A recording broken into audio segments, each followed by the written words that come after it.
Well guys, if you remember on the last video, we cut up a whole bunch of these boards that are destined for the ceiling. We got them out of the stack, milled them, or edged them rather, on the mill and got them planed. And at this point, what I need to do is put them in the house to acclimate them. And basically what that means is I'll take these boards, I'll put them in the house, sticker them in a couple of piles in there, and allow them to basically get used to the humidity level inside of the house. Current moisture level in these boards kind of varies, but we use this one as an example. We're looking at about 14.5%. Now that's a fairly low moisture content, but the problem is I've got some boards that are stacked inside of the house right now, and I think they're at about 11.5. So there's a really good chance that if I just put these up on the ceiling as they are, there's going to be some gaps that open up as these shrink down. So let's get these stacked inside of the house and kind of try to avoid that problem.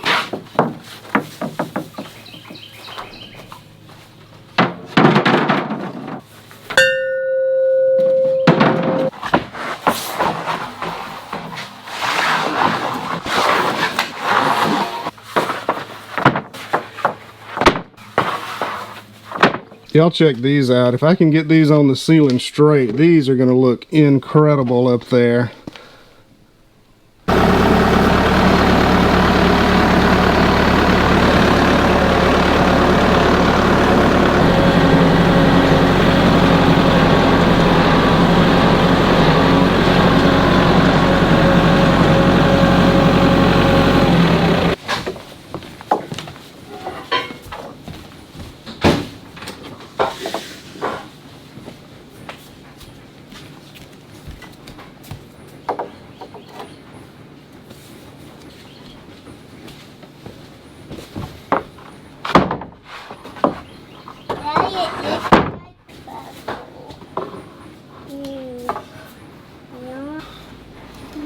But it's okay, it'll still work fine.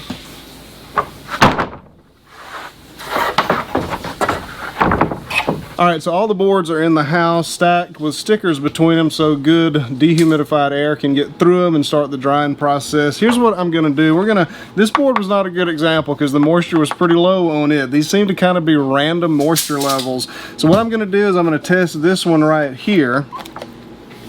I don't know if you could read that or not, but it came out to, we're going to call it 15. And we'll measure it to see if we can determine if it shrinks any. The width of this board is 9, and we're going to get pretty precise here so we can see any shrinkage. 9 and 3/64, no, 3/32. 9 and 3/32 of an inch there. So let me write that down.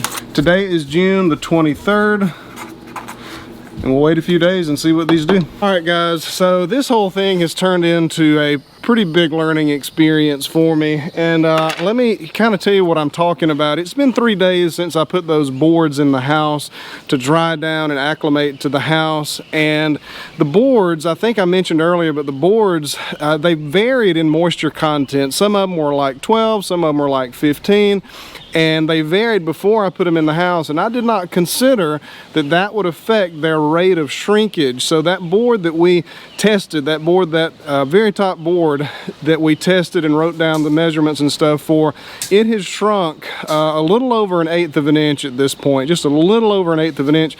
And you may not think that sounds too bad, but you have to consider that when two boards are just like this and they both shrink 1/8 of an inch, that leaves you with a 1/4 inch gap, which is a monstrous gap. 1/8 is bad enough, but a 1/4 inch is terrible. Some of them have shrunk like that, others have shrunk less, but long story short, that has created a situation where not all the boards are the same width anymore. And before anybody says it, I have already checked the sawmill, and the sawmill from side to side on that blade is dead on. It is cutting level. So here's my solution to these problems.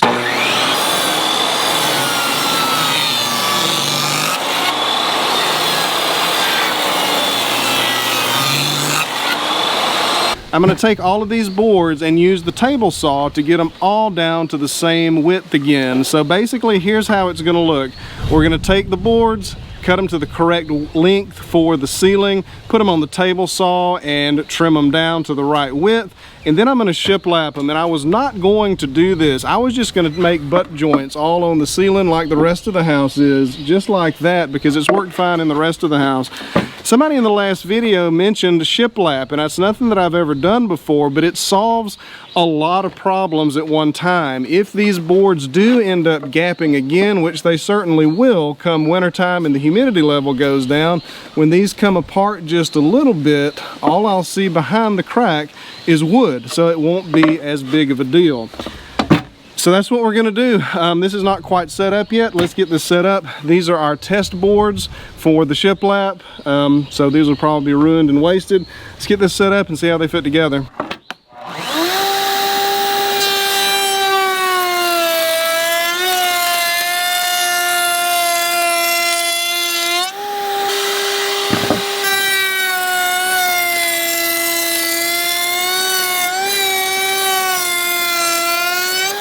So I can already look at these and tell this is not going to work, but that's okay. That's what these test boards are for. Let's see how much we need, how much deeper we need to go here. Quite a bit. So let's make some adjustments and try it again.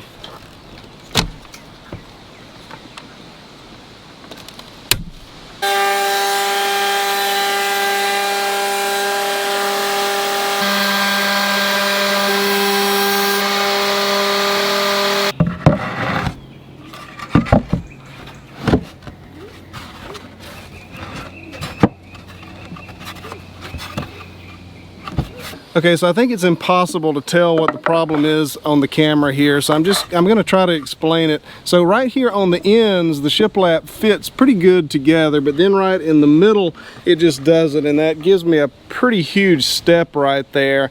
And the problem that's going on is these boards are not perfectly straight, and what I mean by that is they've got a little bow in them, and it's very, very small, but it's enough to throw this whole thing off. And the problem is this router table, you're running a crooked board across a flat surface, and that just doesn't work. You're never going to get a perfect cut like that, but I can do it like this.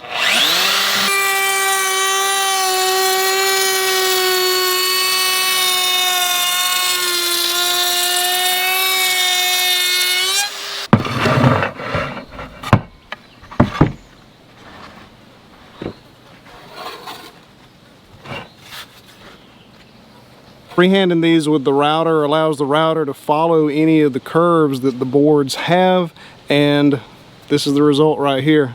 I'm super happy with that.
I'm being super extra careful with this because my junction box is right up here on the joist that's sistered to the new joist right here, and if I'm not careful, I might hit something. I'm just trying to be careful.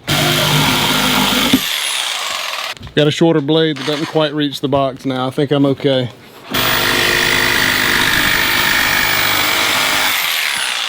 Daddy is my favorite guy. Hi. How will it go into the field?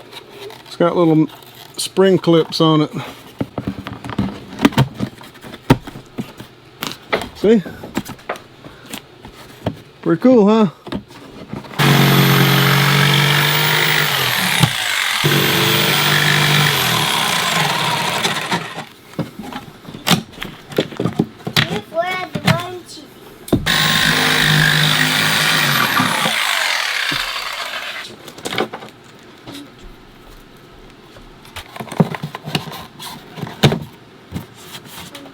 All right, buddy, go ahead.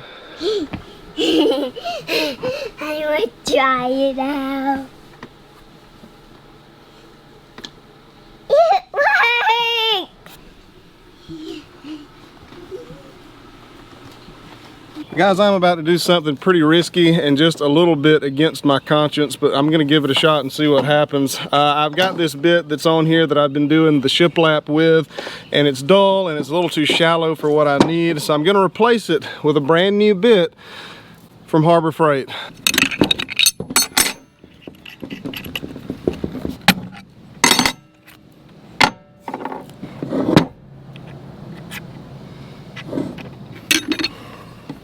I have to redo all of that because I had the wrong plate on it. It's usually my policy not to skimp on blades and drill bits and stuff like that, but this was the difference in 50 bucks and $14.99, and it could be that I get what I pay for. Let's try it out.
Oh no!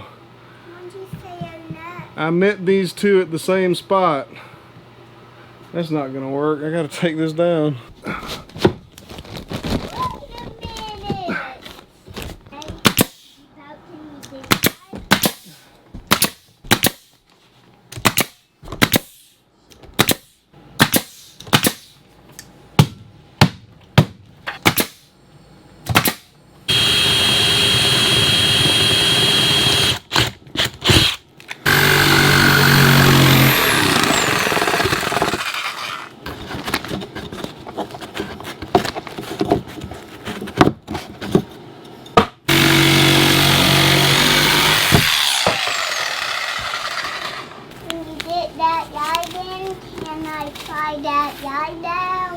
Sure, hang on. I don't even know if it fits yet. Oh, it does fit. All right, come turn it on. Works.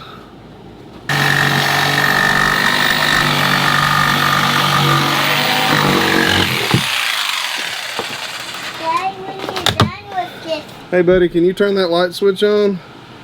Can you reach it? Nope.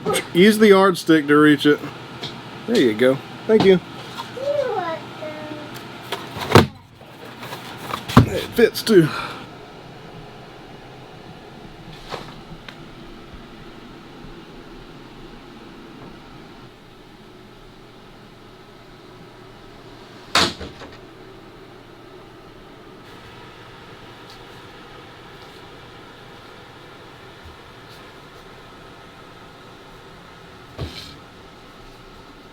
Well guys, that is going to do it for this video. I really appreciate you watching. This video has been taken quite a long time to make. It's been 6 days in the making, and we started this process last Friday, stacking those boards in here and getting stickers in them. Today's the Thursday of the next week, so 6 days, and one of the reasons is because it's been extremely tedious work. There was a lot that I didn't really go into a lot of detail about in this video because it was just a lot of tedious stuff, and there's only so many times you can watch a guy shoot nails into ceiling boards before you find somebody else's channel to watch, so I decided not to film a whole lot of that. One of the other things that I didn't go into a lot of detail, right over there where the joists meet the beam, there's joist hangers that hang on the bottom of the joists, and I took the boards and ran them through on edge on the table saw and put maybe a saw blade inset, I guess you could call it, and that allowed those joist hangers to go down into that and allow the board to lay flat. I also didn't film any of the electrical work. These are the lights that we use, just a super simple system. I got these at Home Depot. These are what we used for our kitchen remodel and for our laundry room remodel as well. But these are just LED disc lights that pop right up into the ceiling you saw with those little spring clips or whatever, and they come with a little junction box, and you just put that junction box on your joist, put your household wiring into that junction box, get it all hooked up, and there's a little pigtail that comes out and you just plug it right in. It could not be any easier, and we've had really great results with these lights. Super simple, super easy. The router bit from Harbor Freight, I'm happy to report that I did route quite a few boards today with it, maybe 12, something like that, and it held up. It held up really good. It's sharp, and the bearing held out, and for $14.99 I think I got my money's worth, and as far as I know, it'll keep working perfectly well. But that's going to do it for this video. If I don't stop, I'm going to start rambling here in a minute. I hope to get this fan in before my wife gets home tonight because I want it to be a surprise. It's getting pretty late, so I'm not sure if that's going to happen or not. But I really appreciate y'all watching, and I'll see y'all on the next one.